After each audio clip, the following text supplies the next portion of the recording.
She sits down in the chair and goes still. Her husband watches from across the room. He sets down his book. Something in the way she stopped moving is wrong. Not sleeping, not resting. The stillness of a person who is no longer entirely there. Then she speaks. The voice is hers, but not hers. The cadence is different. The accent is different. She is saying words in Tagalog, with an inflection that does not belong to her. A Spanish lift behind the vowels. Something older and far away, curling through her throat. Her husband does not move. The voice says a name. It says it killed me. It says it knows who did it. This is Still Unexplained. Brief explorations of unsolved mysteries. My name is Mark. Chicago, February 1977. Winter the way Chicago does winter, which is to say personal, bone deep, and a little mean.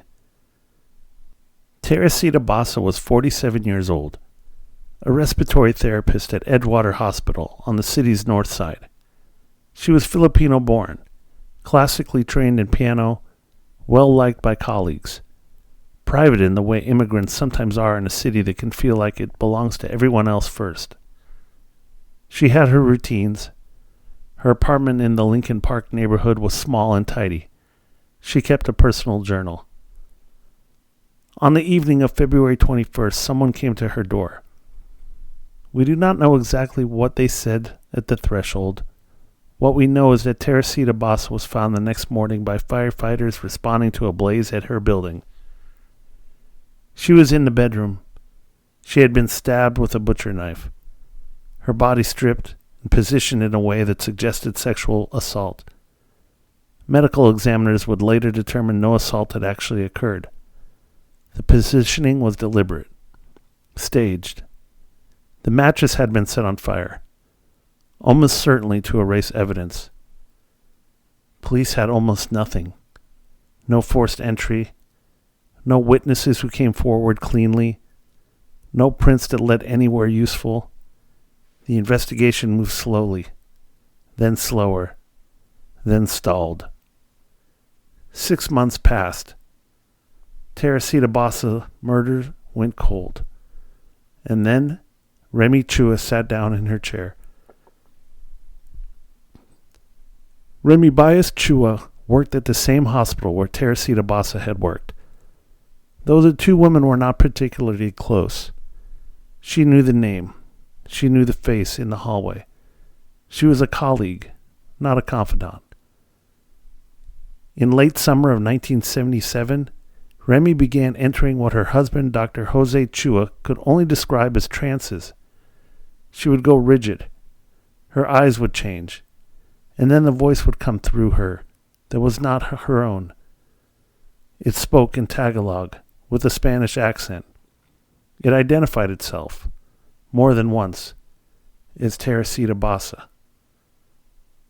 Now here's the part that makes you want to lean forward. The voice did not just say, I was murdered, and I am at peace. The voice gave a name. It gave specifics. It said the killer was a man named Alan Showery, an orderly at Edgewater Hospital. It said Showery had come to Basa's apartment under the pretense of fixing her television. It said he had stolen from her before killing her. And then the voice said something that would later matter enormously. It named two specific items, a pearl ring and a jade pendant. Dr. Chua sat with this for a while before he did anything. He was a physician. He was not in the business of calling the police to report tips delivered by the deceased through his wife's larynx. He worried, reasonably, about what that conversation would look like. Eventually, though, he went. He told detectives Joseph Statura and Lee Eplin what had happened. He expected to be shown the door. The detectives were skeptical, genuinely skeptical. But they were also stuck. A cold case with no good leads. So they pulled Teresita Basa's personal journal. Inside it, they found a note in her own handwriting. It read, "Get theater tickets for A.S. A.S. Alan Showery." They brought in Showery's girlfriend for questioning. She was wearing a pearl ring. She had a jade pendant. She said Alan had given them to her. Showery confessed. He later tried to walk it back, said he was joking, said the confession was coerced. But he had already said enough. He had eventually pleaded guilty to murder and was sentenced to 14 years in prison. The thing is, nobody on the official record could explain how Remy Chua knew about the jewelry. Nobody could explain the journal initials. The detectives had verified the leads. The leads were real. Detective Statula, a career cop who dealt in evidence and not atmospherics, said it plainly. Nonetheless, everything here is completely true. That is not a sentence cops say about ghost stories. So here's where it splits, and it splits in ways that are generally hard to reconcile. The first and most straightforward version of this story is that Remy Chua's subconscious did the detective work that her conscious mind could not process directly.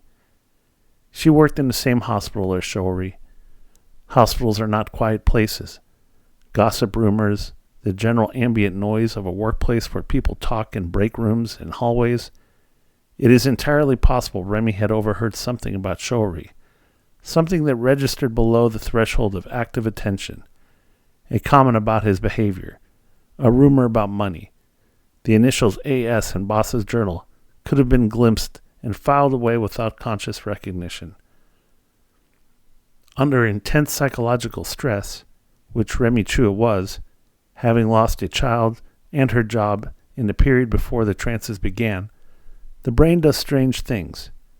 It can surface knowledge through channels that feel alien. The trance state, the altered voice, the borrowed accent. These are all not necessarily evidence of the supernatural. They may have been evidence of a mind under enormous pressure, processing grief in unusual ways. What this theory cannot easily explain is the jewelry, specific items, specifically named, found in possession of the suspect's girlfriend. That's not ambient gossip. That's detail. The theory that most researchers quietly come back to is a variant of this. Call it informed intuition that exceeded its source. Remy may have known more than she consciously realized. Assembled a picture from fragments, and the trance state was the mechanism by which the picture surfaced in a form she could express. Not supernatural, but not entirely mundane either.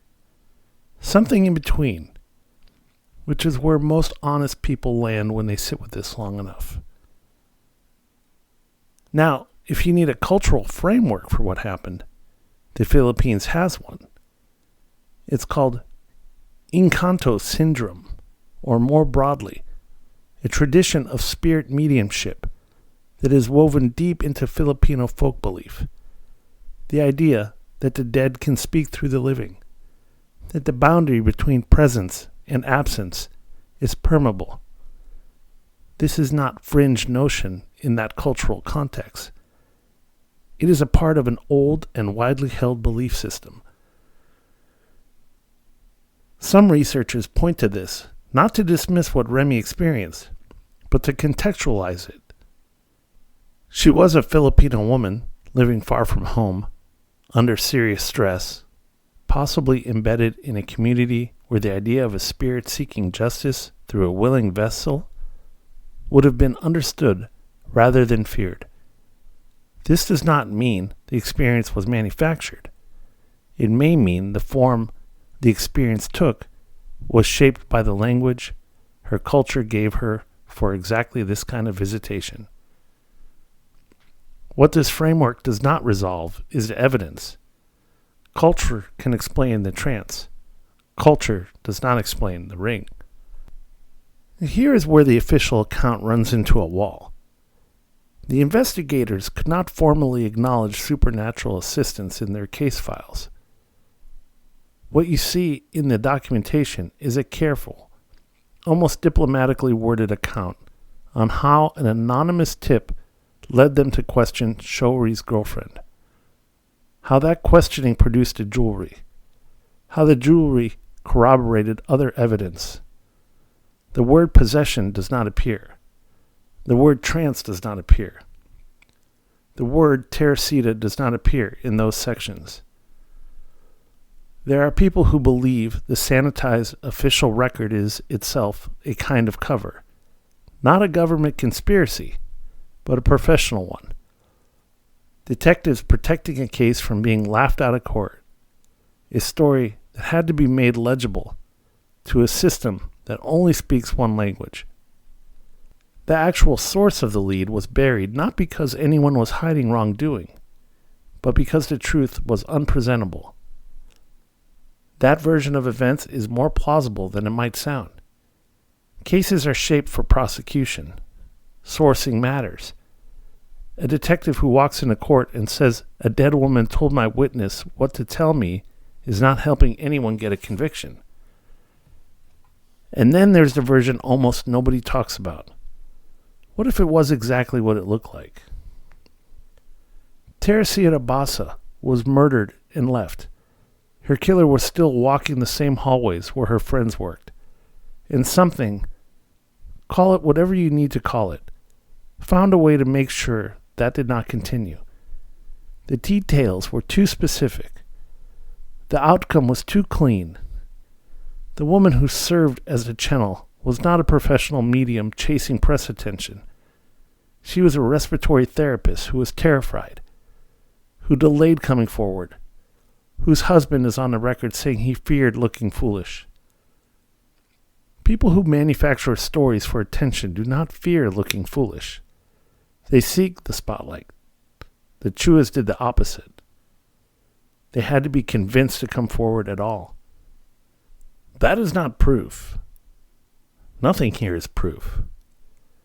But it is the detail I keep coming back to. Somewhere in Chicago on a February night in 1977, a woman let someone she knew through her front door. She had no reason to think it would be the last decision she ever made. 6 months later, in a different apartment, a different woman sat down in a chair and went still. The voice that came out of her knew things it had no obvious way of knowing. A name, 2 pieces of stolen jewelry, an entry in a dead woman's journal. Alan Showery went to prison. Teresita Basa got something that most murder victims in cold cases never get. Resolution. Whether you want to call what happened justice delivered by the living or justice delivered by the dead probably says more about you than it says about what actually happened in that apartment.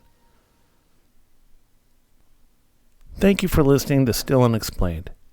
If this episode gave you something to think about, the best thing you can do is follow the show wherever you get your podcasts, leave a rating, and tell someone about it. Those small things matter more than you know.